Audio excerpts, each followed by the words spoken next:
Welcome to Employing Differences, a conversation about exploring the collaborative space between individuals. I'm Karen Gimnig. And I'm Paul Tevis. Each episode, we start with a question and see where it takes us.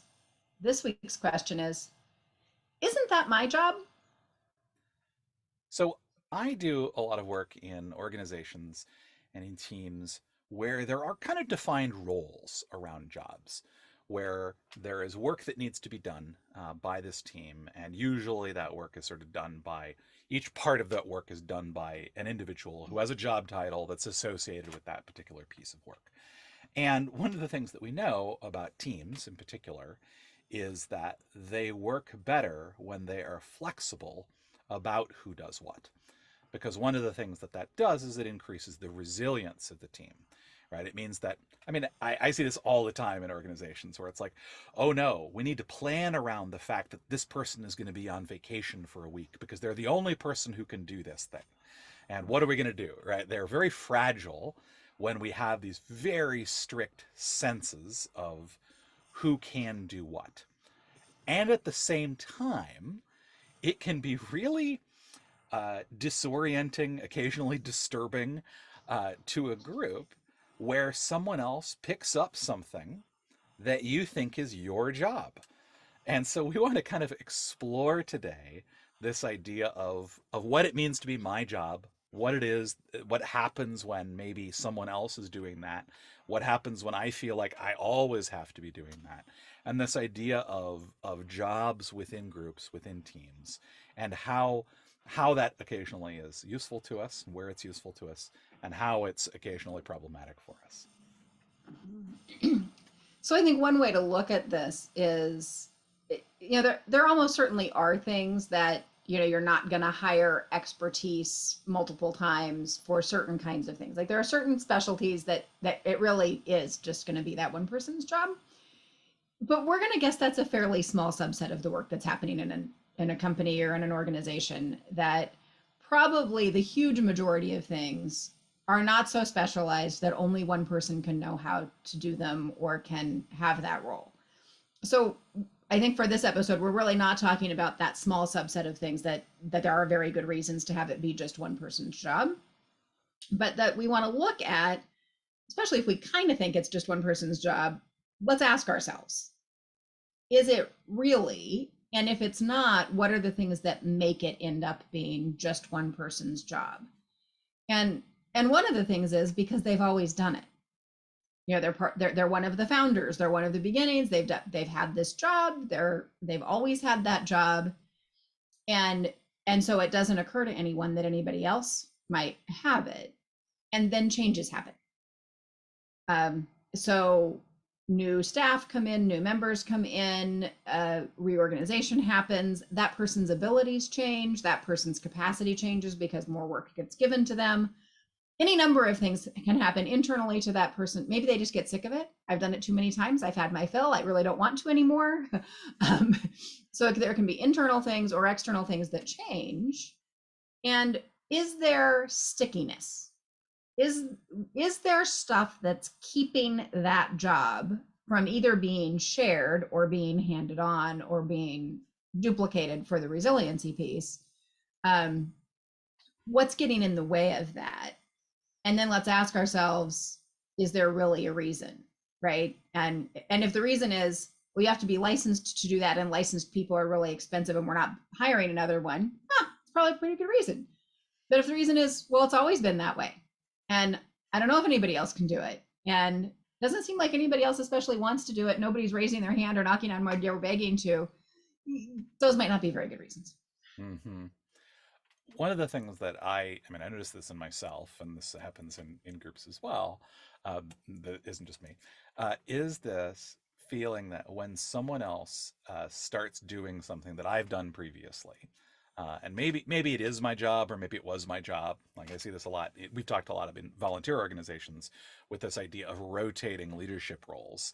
It can be really hard when you rotate out of a leadership role to let the next person who's coming into that do those things. Because while it is technically their job, it's very easy for it to feel like it is still your job, particularly if you have been very successful at that.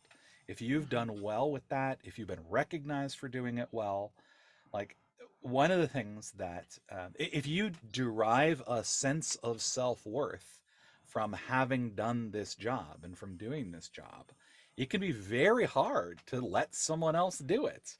And I think there is a degree to which we like to feel often, we often like to feel indispensable, right? That it's like there is nobody else who could do this. You are the, we've often been told in situations, you know, that we've where we've done something well, there's nobody else who could have done this as well as you did. Right? You were exactly the right person for this job. And the problem is that indispensability, right? That feeling of there is nobody else who could possibly do it. This is where we blow things up a little bit out of proportion.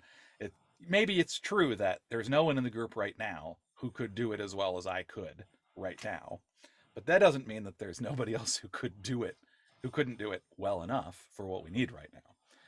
That gets in the way of resilience. When you only have one person who can do a thing, it means that again it's hard to work around. And now and so I can get caught in that place even when I say I don't want this role anymore, I don't want to be doing these things anymore, yet it still has its hooks in me, and I can enjoy and I can appreciate that feeling of indispensability, that feeling of worth that I derive from this job that I am actually good at, this thing that I actually really like doing.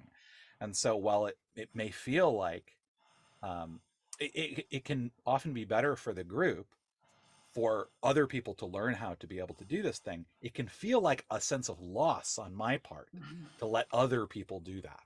Because isn't that my job? Yeah. So I think the resilience piece is really important.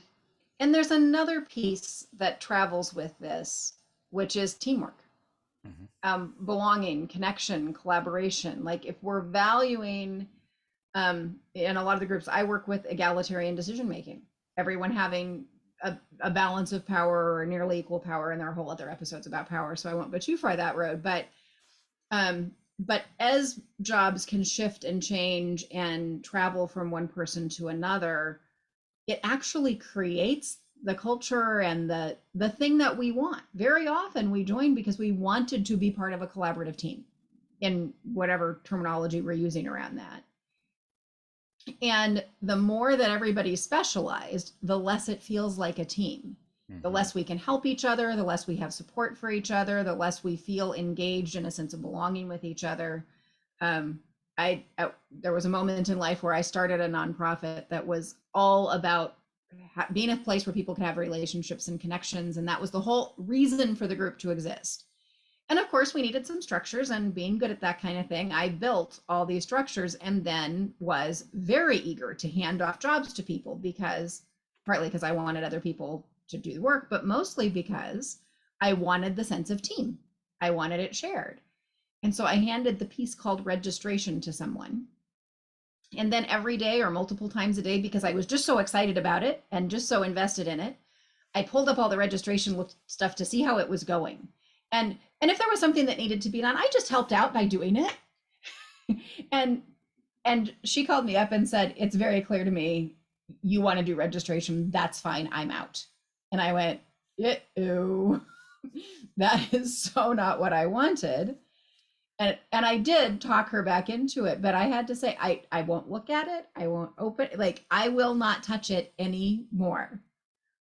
And it wasn't, I mean, part of it was, I think her feelings got hurt and I felt bad about that. But the big thing for me was my behavior was not giving me the outcome I wanted. That Mm-hmm. although I had theoretically handed off the job, I had claimed it. And could I do it? Well, sure. I built the systems. I knew the systems, and I could get in there. But it wasn't that she wasn't doing it well enough. And to have me treading on her territory, she wasn't really getting to do it. She wasn't feeling good about it. And we weren't in a collaborative space. So I was undoing what I was looking for. Mm-hmm. So I think for all of those reasons, really looking at, okay, if there's a task I'm holding on to, either that I don't like it anymore or that somebody else would like to do it. Like if there's a hint that the task maybe should shift or be shared, and we're resisting that, really curious about why becomes super Mm-hmm. important. Mm-hmm. What you're really talking about in there, and what I think we've been talking about a lot so far, is this idea of of task fluidity and our understandings in the relational space. Like when we aren't clear about who's doing what, that can have big relational impacts.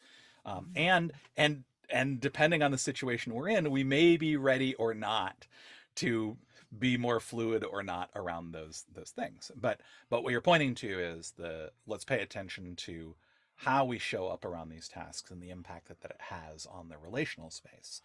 The other thing that I want to point to is actually more sort of in the task and the process space, because there isn't a one size fits all in terms of this degree of fluidity, this idea of resilience, of things like that. Um, One of the metaphors that I often use with groups that I work with is sports teams, because as it turns out, there's many, many different types of teams depending on the game that is being played, right? So, for example, in American football, there's pretty there's not a lot of role fluidity there, right? There are some cases where it may be like, okay, if you're on the offensive line, right, we might shift you from guard to tackle, right? But it's there's still differences there. But we're not going to shift you from playing guard to playing linebacker or to quarterback or to like. There is a degree to which the specialization of those roles is actually really important to the way that the game is played. We see a somewhat similar, like it's a little more fluid, for example, in baseball, right? Where there are roles, right? There are things that people do. We don't move them between those roles a whole lot. Occasionally, yes.